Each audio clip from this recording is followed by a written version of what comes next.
देख छवि ब्रह्मा भी मोहे, देख छवि ब्रह्मा भी मोहे, देख छवि ब्रह्मा भी मोहे, देख छवि ब्रह्मा भी मोहे। ऋषि मुनि ज्ञानी की को कहे, ऋषि मुनि ज्ञानी की को कहे, ऋषि मुनि ज्ञानी की कौन कहे, ऋषि मुनि ज्ञानी को कहे। ओ तस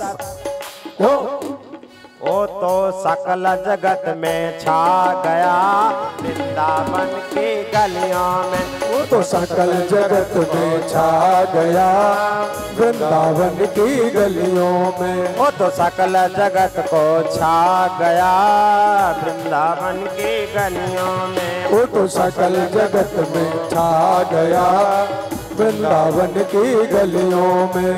मन वैरागी हो गया, वृंदावन की गलियों में। मेरा मन वैरागी हो गया, वृंदावन की गलियों में। आए वृंदावन की गलियों में जे, वृंदावन की गलियों में। हाँ वृंदावन की गलियों में जे, वृंदावन की गलियों में। मेरा मन वैरागी हो गया, वृंदावन की। मेरा मन वैरागी हो गया, वृंदावन की गलियों में। मेरा मन वैरागी हो गया, वृंदावन की गलियों में। बोले वृंदावन बिहारी लाल की जय हो। इस प्रकार से भगवान के पावन चरित्रों को देख करके बड़े बड़े ऋषि महर्षि भी वैरागी, बड़े बड़े गृहस्थी भी वैरागी हो जाते हैं। ऐसे पावन यह चरित्र है। जरासंध के यहाँ जो कैदी राजा हैं, उनका संदेश द्वारिकाधीश के पास आया कि हे भगवान, जरासंध ने बहुत राजाओं को कैद कर लिया है, बंदी बना लिया है। राजाओं का संदेश आया कि भगवान हे द्वारिकाधीश, हम इस जरासंध के बंदिका गृह में बड़े ही कष्ट पा रहे हैं। भगवान जब उनके संदेश को सुना तो भगवान कृष्ण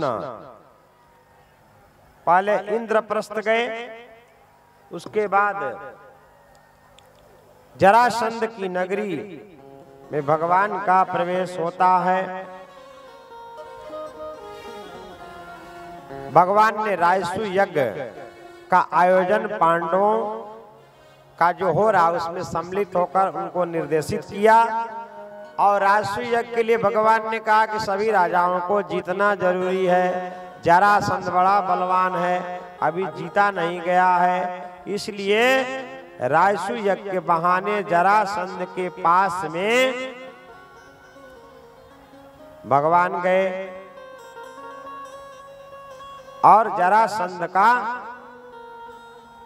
भगवान ने उद्धार किया है। जरासंध का उद्धार जो है जरा नाम की राक्षसी के द्वारा पैदा हुआ।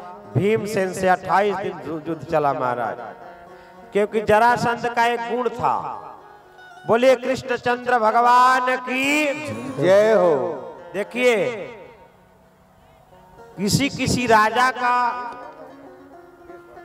कोई कोई गुण बड़ा ही श्रेष्ठ हुआ करता था।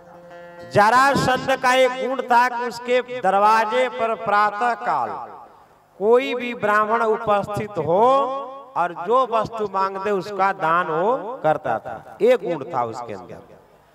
तो भगवान कृष्ण, अर्जुन और भीम तीनों ब्राह्मण के वेश बना करके जरासंध के दरबार में गए। जरासंध ने देखा ब्राह्मण का तो वेश है, लेकिन चाल ढाल से ब्राह्मण दिखते नहीं है। लेकिन जरासंध ने कहा कि कोई बात नहीं, ब्राह्मण बन के आए हैं तो मांगो क्या चाहिए। तो भगवान कृष्ण कहते हैं ब्राह्मण वेश में कि हमें द्वंद्व युद्ध चाहिए। जरासंध ने कहा कि ब्राह्मण को युद्ध से क्या अभिप्राय है, लेकिन चलो मैंने वचन दिया है, तुम ब्राह्मण के वेश में है तो मैं द्वंद्व युद्ध दिया, लेकिन अब अपना परिचय बताओ कि आप हो कौन। भगवान ने कहा कि मैं तो स्वयं द्वारिकाधीश हूं। ए अर्जुन और ए भीम, द्वंद्व युद्ध किससे करोगे? बोले तुम किससे क्या करेंगे, तुम तो रण छोड़ो, भाग गया छोड़ करके रण, ले तुम युद्ध करने लायक हमारे लायक नहीं हो। बोले अर्जुन, बोले ये तो नपुंसक बन के 1 वर्ष तक संगीत सीखा, इससे युद्ध करना तो हमारे तौहीन ही है, हम इससे युद्ध नहीं करेंगे। बोले भीम, बोले हाँ ये गदा युद्ध करने लायक है, ये वीर है। उससे युद्ध किया भीम महाराज, भीम की दुर्दशा पूरी कर दी, इतना बलवान था। भगवान ने अंत में उपाय बताया है कि इस प्रकार से उसके दोनों टांग को पकड़कर विपरीत दिशा में फेंक दो, यही उपाय है मारने का। भगवान ने, श्री भीम ने उसका वध किया है। जरासंध की राजधानी में बंदीगृह से 20,800 राजाओं को भगवान ने छुड़ाया। सभी ने प्रार्थना की और सभी को भगवान ने मुक्त किया, अपने अपने राज्य को सब चले गए। यहाँ राजसूय यज्ञ का बड़ा भारी भव्य तैयारी हुआ और राजसूय यज्ञ में महाराज निर्णय हुआ कि इस राजसूय यज्ञ में किसकी पूजा की जाए, पूजने योग्य कौन है। श्री ऋषि जी ने कहा कि सच्चिदानंद भगवान कृष्ण के अलावा इस राजसभा में पूजा करने जो कौन है। महाराज जैसे ही प्रस्ताव दिया, वहां पर शिशुपाल आदि राजा खड़े हो गए। बोले ग्वाला, गैया चराने वाला, राजकाज के बारे में जानता नहीं है, इसकी पूजा क्यों होगी? इस यदुवंशी की पूजा करने की क्या जरूरत है? इससे बड़े बड़े पूजनीय लोग यहाँ विराजमान हैं, ये गाय भैंस जिंदगी भर चलाया है, इस कृष्ण की पूजा हम नहीं होने देंगे। महाराज विरोध कर दिया।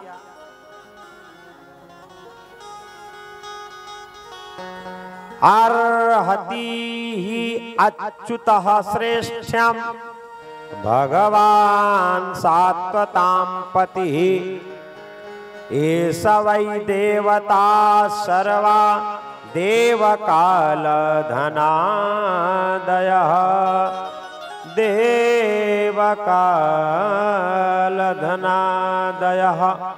सदैव ने कहा कि भगवान ही पूजने योग्य हैं, इन्हीं की पूजा होनी चाहिए। महाराज तच्छ्रुत्वा तुष्टुः सर्वे साधु साध्विति सत्तमाः, सभी ने एक स्वर से कहा, लेकिन शिशुपाल को नहीं रहा गया। महाराज शिशुपाल के माँ को भगवान ने वचन दिया था, उसका कई शर्तें गिर गया। जब पूछा गया तो भगवान बोले कि ये उसकी माँ से को पता चल गया कि भगवान कृष्ण के द्वारा इसका वध होगा, तो भगवान ने कहा कि 100 अपराध हम इसका क्षमा करेंगे। भगवान को गाली देना शुरू किया। महाराज बहुत गाली दिया भगवान को। भगवान ने कहा देखो 99 गाली हो गई है, अब बस आखिरी है, क्योंकि अतिशय रगड़ करे जो कोई अनल प्रगट चंदन ते होई। सुरेश जी, लोग कहते हैं महात्मा को गुस्सा नहीं करना चाहिए, सही बात है, आपको गुस्सा करना चाहिए, साधु गुस्सा नहीं करेगा। क्यों? एक महात्मा के यहाँ गोस्वामी तुलसीदास जी ने बगीचा लगाया। क्या लगाया? बगीचा फूल का। तब बगीचा में गांव के कई लोग तो जाते थे, पूछ कर तोड़ते थे फूल, और एक सज्जन थे जाएं और बगीचा से फूल और तुलसी तोड़ कर लेकर चले जाएं। महात्मा ने कहा कि देखो इस बगीचा में फूल तुलसी भगवान के लिए लगाया हूँ, इसको तोड़ा मत करो। 1 दिन बोला, 2 दिन बोला, 3 दिन बोला, जब नहीं मारा, एक दिन तुलसी का वृक्ष उखाड़ कर अपने घर में लगाने ले जा रहा था। भगवान ने, महात्मा ने मारा, सोटिया उठाई और दे सोटा। अब तो वो चिल्लाता हुआ राज दरबार में पहुंचा। राज दरबार में राजा से शिकायत किया कि महात्मा ने हमें मार दिया, बुलाया जाए साधु को। साधु गया, दरबार में बहुत लोग बैठे हैं। महात्मा क्यों मारा? बोला इसने गलती किया है। उसने कहा कि देखिए गोस्वामी तुलसीदास जी महाराज के ग्रंथ में लिखा है कि महात्मा को सहना चाहिए। बूंद अगाध सहई गिरि जैसे, अखल के बचन संत सह जैसे। जैसे अगाध वर्षा को पहाड़ की चोटियां सहती हैं, दुष्टों के वचन को संत को भी सहना चाहिए। ये रामचरितमानस में लिखा है। इसलिए महाराज महात्मा को क्रोध नहीं करना चाहिए। तो उस महात्मा ने कहा कि यही चौपाई पढ़े हो कि आगे भी पढ़े हो? बोला आगे तो नहीं पढ़ा, खाली ये चौपाई मैंने पढ़ा है। बोले आगे लिखा है कि अतिशय, अगर घी खाना है 100 ग्राम 2 किलो घी खा लोगे तो क्या होगा? अपच होगा कि नहीं? रोटी खानी है 2 खा लो 25 तो क्या होगा? दुर्दशा होगी ना। तो अतिशय रगड़ करे जो कोई, चंदन से आग प्रकट नहीं होती है, लेकिन चंदन को भी बहुत देर तक कोई घिसेगा तो आग प्रकट हो जाएगी। तो महात्मा तो सहते हैं, लेकिन बहुत परेशान करोगे तब तो सोटा उठाना ही पड़ेगा। राजा ने कहा महात्मा ने सही किया, 3 दिन तक मना किया, तुमने माना नहीं, इसलिए दंड देना भी महात्मा का अधिकार है। महाराज लौट करके आ गया। तो शिशुपाल को भगवान कहते हैं कि देखो 99 तुम्हारी गलती को मैंने क्षमा किया। क्यों? कि तुम्हारी माँ को मैंने वचन दिया है कि 100 गाली जिस दिन ये पूरा करेगा उस दिन इसको मैं वध कर दूंगा। महाराज शिशुपाल जो है गाली देते देते वर्णाश्रम कुलापेतः सर्वधर्म बहिष्कृतः, इसका कोई धर्म नहीं है, इसके माता पिता का ठिकान नहीं है, कहाँ जन्म लिया, कहाँ राजा बना, इस प्रकार से अनाप शनाप बोला।